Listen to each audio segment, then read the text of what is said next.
Bonjour à toutes et à tous, ça y est, je suis de retour, ça faisait un bon moment, en tout cas ça fait plaisir. Installez-vous confortablement parce qu'aujourd'hui il y en aura surtout pour les oreilles, je ne vais pas faire beaucoup de montage, donc vous pouvez carrément faire quelque chose à côté, comme par exemple la vaisselle. Quoi qu'il en soit, aujourd'hui je voulais faire le bilan de la saison 2022-2023 et commencer par le bilan de la Coupe du Monde, et ouais, c'était il n'y a pas si longtemps, et à la fois j'ai l'impression que c'était il y a très longtemps. Ensuite, le bilan des clubs européens et pour finir, le bilan de la Ligue des Champions. Tout d'abord, le bilan de la Coupe du Monde. Alors, je vais être très rapide et surtout pas du tout objectif, je suis carrément totalement subjectif puisque finalement la France fait un super parcours et j'en garde un excellent souvenir. Alors au final, je ne suis pas vraiment très triste puisque j'ai pas vraiment de sentiment d'injustice puisque cette défaite, qui n'en est pas vraiment une, au tir au but, elle laisse pas le même sentiment d'injustice que 2006 par exemple, qui avait été, j'avais vécu comme un véritable drame. Au final, j'en retiens des émotions de fou, surtout pendant la finale, et puis j'oublie pas que c'est les meilleurs qui ont gagné. Oui, l'Argentine a produit le meilleur football de cette Coupe du Monde. Mais entre la fin de la Coupe du Monde et juin 2023, le moment où j'enregistre cette vidéo, il y a une information pas anodine et pourtant qui est passée quasiment inaperçue. Je vais vous le lire. La Commission suisse pour la loyauté, CSL, a approuvé les plaintes des associations environnementales dirigées contre la FIFA et son discours autour de la neutralité carbone de la Coupe du Monde au Qatar. Selon l'autorité indépendante, l'instance dirigeante du football a donné l'impression erronée et fallacieuse selon laquelle le mondial qatari aurait déjà atteint la neutralité climatique ou la neutralité carbone avant et pendant le tournoi. C'est pas la nouvelle du siècle, on le savait déjà, on n'apprend rien, mais oui, l'argument écologique avancé par la FIFA et les organisateurs de la Coupe du Monde de Qatar était complètement bidon. Et donc le plus gros problème de cette Coupe du Monde, c'est que le football en sort perdant. Ceux qui n'aimaient pas le foot le détestent encore plus, ceux qui étaient mitigés, ça va pas les aider à d'un coup se convertir et à suivre tous les matchs de Montpellier par exemple. Avec le recul, j'ai surtout le sentiment que cette Coupe du Monde sert de point de bascule où quelques pays d'une petite région du monde ont mis la main, ont pris le contrôle de l'entièreté de la planète foot. Deuxième point maintenant, les saisons des clubs dans les grands championnats. La première chose qui me vient tout de suite, c'est l'énorme satisfaction de voir le titre, le Scudetto, revenir à Naples. Ouais, c'est mérité, ils ont fait une superbe saison et moi je suis hyper heureux pour eux, c'est un club que j'apprécie assez bien et puis voilà.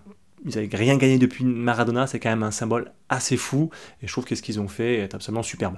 Et en contrepoint de ça, en contre-parallèle total, c'est le choc incroyable de Dortmund, qui je le rappelle, échoue à remporter les titres, alors qu'ils n'avaient plus qu'à gagner un match face à une équipe qui n'avait rien à jouer chez eux. À côté de ça, il y a le Bayern, qui mérite absolument pas un titre, qui le remporte, encore un de plus, un énième de plus d'affilée, et qui le lendemain vire allègrement, tranquille, posé, ces deux dirigeants. C'est dire la mentalité de ce club.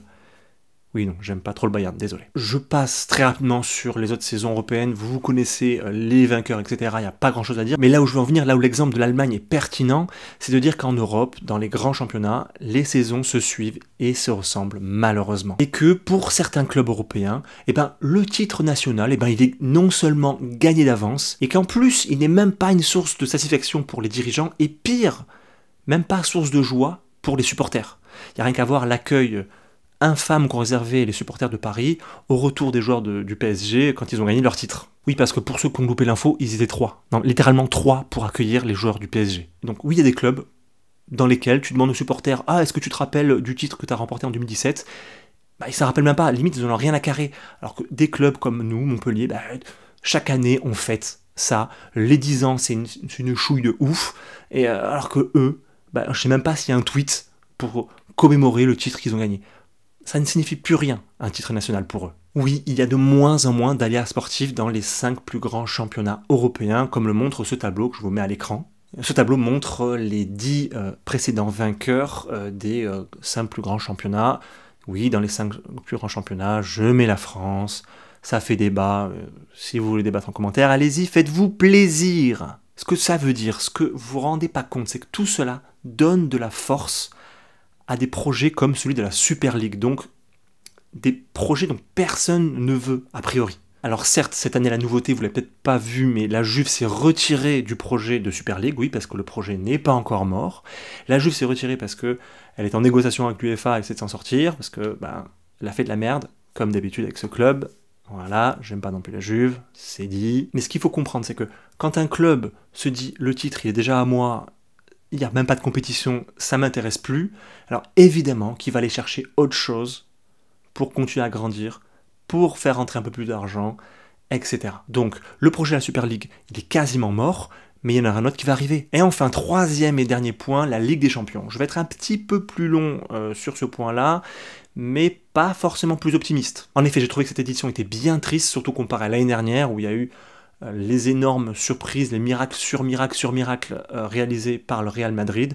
Certes, c'est pas un club que je porte dans mon cœur, j'ai pas envie de voir toujours les mêmes clubs gagner à la même compétition, mais au moins ça avait l'avantage de nous fournir des matchs de dingue qu'on ne voyait pas arriver, l'aléa sportif était respecté. Mais cette année, le schéma c'était le gros il élimine le petit, le PSG se fait éliminer prématurément, bref, comme chaque année presque. Mais le pire c'est surtout de ne voir absolument aucun suspense, mis à part peut-être l'Inter qui va jusqu'à la finale. Bon, l'Inter ne fait pas partie des favoris, mais c'est quand même pas non plus un petit, donc c'est une demi-surprise plutôt. Quant au résultat, certes Inzaghi avait très probablement les armes et les qualités pour embêter Guardiola. J'ai encore le souvenir marquant et qui me fait encore mal de cette finale de Coupe d'Italie où la Lazio d'Inzaghi avait battu l'Atalanta Bergame, qui pourtant cette année-là marchait sur tout le monde.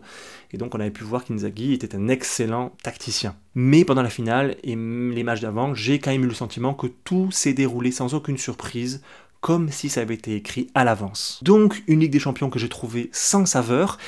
Quant à l'avenir, c'est pas plus réjouissant. C'est assez étonnant que personne, à ma connaissance, n'ait essayé au moins d'anticiper, d'essayer d'imaginer ce que sera fait l'avenir du football, mais pour moi c'est assez préoccupant. Donc là je vais me lancer dans une petite partie de football fiction, mais demain on peut imaginer que l'Arabie Saoudite pourrait récupérer le projet mort-né de Ligue européenne pour lancer une nouvelle compétition avec quelques-uns des plus gros clubs européens, et pourquoi pas les clubs de leur propre pays. Et en réponse, par exemple, les Qataris pourraient créer eux aussi une compétition concurrente avec par exemple les quelques clubs qu'ils possèdent en Europe. Parce que je rappelle, les Émirats, le Qatari, etc., se livrent par derrière une guerre géopolitique. Je peux également vous donner les exemples du foot et du golf qui peuvent nous donner quelques idées de ce que pourrait être le futur. Pour ce qu'il s'agit du golf, sans mauvais jeu de mots, l'Arabie Saoudite a créé il y a quelques mois, pour ceux qui connaissent pas l'histoire, un tournoi, un circuit concurrent du circuit historique habituel, et ce circuit s'appelle le LIV. Il se trouve que, il n'y a pas si longtemps que ça, il y a quelques semaines, le LIV a fusionné avec le tournoi historique, le tournoi concurrent. Autant dire que l'Arabie Saoudite les a niqués, ils ont gagné. Ou encore, je peux vous donner l'exemple donc du rugby qui a créé non plus une Coupe d'Europe, elle n'existe plus maintenant, aujourd'hui c'est une coupe continentale, donc avec l'intégration de clubs sud-africains. Ça a un énorme sens écologique. Ouais. Alors certes, les pays du Golfe ne sont pas derrière ce changement dans le rugby, mais cela peut donner une idée, une tendance de ce qui se passe dans le sport mondial, le sport globalisé. Ça fait un peu peur, non ? Pour conclure, pour moi, les pays du Golfe ne vont pas s'arrêter là, ce n'est qu'au début. On en est qu'au début de cette expansion et cette prise de contrôle du football, notamment européen, et avec ce jeu des clubs multipropriétés, vous savez, par exemple Strasbourg qui est détenu par ceux qui détiennent Chelsea, par exemple, eh bien, on a une tendance qui se dégage, deux clubs de foot qui ne s'appartiennent plus eux-mêmes et qui rentrent dans le jeu des multinationales, et les Qataris et l'Arabie Saoudite notamment qui se livrent en fait une compétition, qui sont en opposition géopolitique par derrière et qui utilisent le football pour exister et pour faire soft power. Bref, tout ça se mélange et on va arriver donc dans un monde globalisé de plus en plus et de plus en plus complexe, compliqué, fractal, et le football suit exactement la même tendance. Voilà, j'espère que cette vidéo vous a plu, qu'elle vous a pas trop inquiété, mais surtout qu'elle vous a intéressé et vous a donné matière à réflexion. J'espère revenir dans pas trop longtemps, mais ça, je sais pas, vu comme je suis débordé. Je vous dis à très bientôt. Ciao les blaireaux.